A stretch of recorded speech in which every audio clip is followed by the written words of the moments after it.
Bumi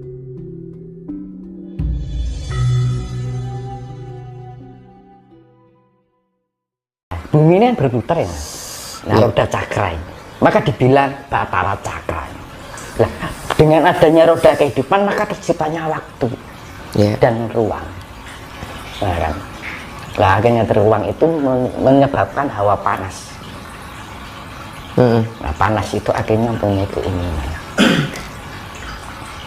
Karena waktu ini suatu harapan. Waktu kan menciptakan harapan. Nah, harapan ini akan bisa diseimbangkan nggak? Kalau harapan terlalu berlebihan, akhirnya timbullah kemurkaan. Ya. Ketika pemanasan dalam diri kita, hawa panas ini, kita tidak bisa mengontrol, maka timbullah angkara. Ya, maka disatukan Batara Kala dan Durga itu adalah angkara murka. Sasmitanya seperti itu. Sanepo. Nah, makanya kan bumi ini berputar menghasilkan ruang dan waktu. Nah, ketika kita berada di sisi itu, di tengah-tengah itu, kita masih setidaknya kita sudah bagian dari pengejawantahan Sang Maha Tunggal itu sendiri. Maka dibilang dalam Nasrani adalah putra Allah. Nah, itu. Mula ora salah nek Siti Jenari yo ingsun sejatine Gusti. Mula dalam Jawa sejatine ora ana pangeran sing ana ingsun.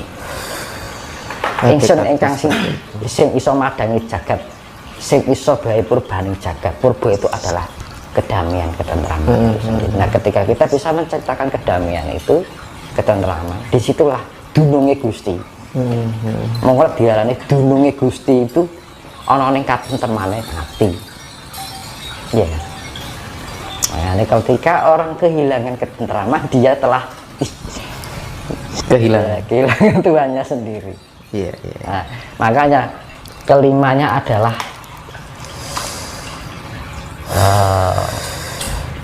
istilahnya jati diri, ingsun sejati. Makanya ketika orang bisa ojo nanding sarira, ojo orang ukur sarira, bisa topo sarira, mawas diri, akhirnya bisa menemukan jati diri. Jadi dibilang ngulat sarira. Ngulat kan melihat. Ngulat lari kan melihat. Sarira kan awakku, ingsun. Lah, ketika kita melihat diri kita sejati yang dinamakan di dalam pewayangan, ketika Bima menemukan Dewa-Rujinya yang wujudnya sama tapi kecil, itu adalah orang yang sudah itu tadi bisa mulat sarira. Ketika kita sudah bisa mulat sarira, itu berarti kita sudah menemukan hidup yang sebenarnya, hidup yang sejati. Makanya kan urip sejati ning urip kan sejati. Ya kan? Makanya kan itulah kenapa ada perjanjian yang satu palona Genggong itu, yaitu kembalinya ajaran-ajaran seperti itu sudah nggak tahu kemana gitu kan. Dikembalikan lagi. Banyak orang mengunggulkan tentang ini itu, tapi istilahnya gini, tong kosong nyaring bunyinya kan gitu kan. Ya banter suara nih ini jero nih rano apa-apa nih kan gitu kan. Itu makanya kuwi. Makanya kan hidup itu kita ya itu tadi. Zaman sekarang hanya untuk menuruti kebutuhan raga. Jadi kebutuhan jiwa itu nggak tahu, nggak dipedulikan gitu kan.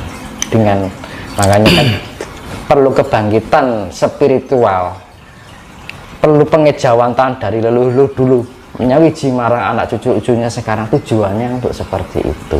Untuk apa? Untuk keseimbangan alam. Keseimbangan alam ini harus dibangun dari diri kita semuanya, penghuni manusia, penghuni bumi ini, ya kan? Ketika alam tercipta keseimbangan, maka tergantung pada keseimbangan penghuninya sendiri. Karena apa? Bumi ini menjadi kayak gini karena ulah siapa? Apa ulahnya monyet ya juga enggak, ya kan? Apa ulahnya kucing ya orang kan? Tapi ulahnya menungso kan? Nah, gitu kan. Makanya menungso itu kakean karep. Manusia itu kakean gaya, kebanyakan gaya. Ketika gaya itu akan beriringan dengan tekanan gitu. Wong nek kokan gaya nek kakean tenak akhirnya kakean tekanan to Mas. Iya, karena apa? Kenapa tertimbulnya gaya ini pakaian karat. Banyak karsa itu tadi. Akhirnya banyak gaya yang inilah, yang itulah. Aku harus ini, harus itu, harus banyak berharap dan bertumpuk-tumpuk dan akhirnya nggak ada habisnya, terus menggali terus harapan. Harapan satu ingin lagi, harapan satu ingin lagi, terus sampai puas. Nggak ada puasnya manusia. Ya. Maunya awalnya jadi orang miskin, jadi orang kaya, setelah orang kaya pengen jadi apa lagi kan gitu kan. Nah, itulah suatu manusia itu sudah menemukan Tuhannya sebenarnya, tapi ingin beranggapan sebagai Tuhan, seakan-akan dunia itu mau dikuasai sendiri. Itu yang terjadi di dunia sekarang. Contohnya manusia ingin bikin matahari sendiri. Nah, itu sudah kelewatan. Nah, itu sebuah bagian dari ini, nanti akan menjadi ya negara mana itu akan menjadi negara mana yang begitu itu akan mendapat sanksi dari sang semesta. Ulah manusia ini seakan-akan ingin melebihi kuasa Tuhan. Ya lihat saya saja nanti, bagi negara manapun yang mempunyai rasa keakuan dirinya sebagai penguasa, yang terjadi ya nggak tahu nanti. Karena 2023 ini adalah angka 2023 kalau jumlah berapa Mas? 9 ya. Kalau itu tanggal 1 Januari. Kalau 1 Januari 2023 kan 9. Kalau 2023 ya berapa di jumlah? Iya 9 toh. 2 tambah 2 4 tambah 3 7. 4 tambah 2 dong. Kan 2023. 22 03. 2023. 2 tambah 2 kan kosongnya radio. Iya. 7 kan. Nah, angka 7 itu adalah betul gitu loh kan. Sing yaitu tadi yitno yuwono leno keno. Siapa yang hati-hati akan selamat, siapa yang tidak hati-hati ya akan celaka. Iya. Itu tahun 2023. Nah, telinga itu kita harus meningkatkan kepekaan ini. Sinyal, kita meningkatkan sinyal itu kepekaan, kita menselaraskan dengan alam. Ketika kita mampu menseimbangkan dengan alam itu sendiri, kita akan dilindungi, diayomi oleh alam itu sendiri. Karena alam sedang ingin mencari keseimbangan. Reflektivitas alam itu sendiri mencari titik nyaman. Nah, otomatis kalau alam ini mencari titik nyaman kan mesti ada yang gerak kan? Betul sekali. Nah, ketika ada yang gerak ini, nah, kelinci air yang digerakkan ya airnya. Tahu maksudnya? Iya. Bencana, alam ini melakukan sebuah bencana untuk melakukan suatu keseimbangan melalui faktor terbesarnya adalah air ya. Nah, itu 2023 itu ya itu tadi baru mau mendekati aja sudah kejadian kemarin, apalagi besok kan gitu kan. Loh, ini bukan ramalan, ini kita melatih kayak gini. Fungsinya orang spiritual itu kita bisa mendeteksi sinyal-sinyal seperti itu. Kalau Jawa diarani ngerti sak durunge wirarah itu kan kita mengerti. Oh, ada deteksi gitu. Memang kayak gitu. Kalau boleh tahu Mas Dino, seperti panjenengan. Nah, itu tanda-tandanya seperti apa sih? Sinyal-sinyalnya gini, mengetahui kinerja indera. Indera kita kan ada 5 nih. Ya kan? Nah, setiap indera itu kan banyak sarafnya ini. Gitu. Mata nek dicerek kok lorok banget, Mas. Gitu. Kuping nek dirorok kok ya lorok banget, kendangane iki lho. Terus senggol mak aduh ya gitu kan. Hidung ya nek jenengan di bulu hidung ditarik lorok banget. Nah, itu.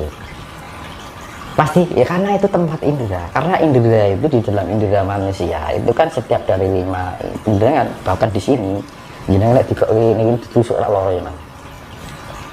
Nah, indera pusat-pusat indera itu kalau terdapat berbanyak saraf, dan saraf itu bisa merasakan sesuatu sakit dan tidaknya tubuh ini. Iya kan? Karena peka banget. Nah, gitu kan. Iya.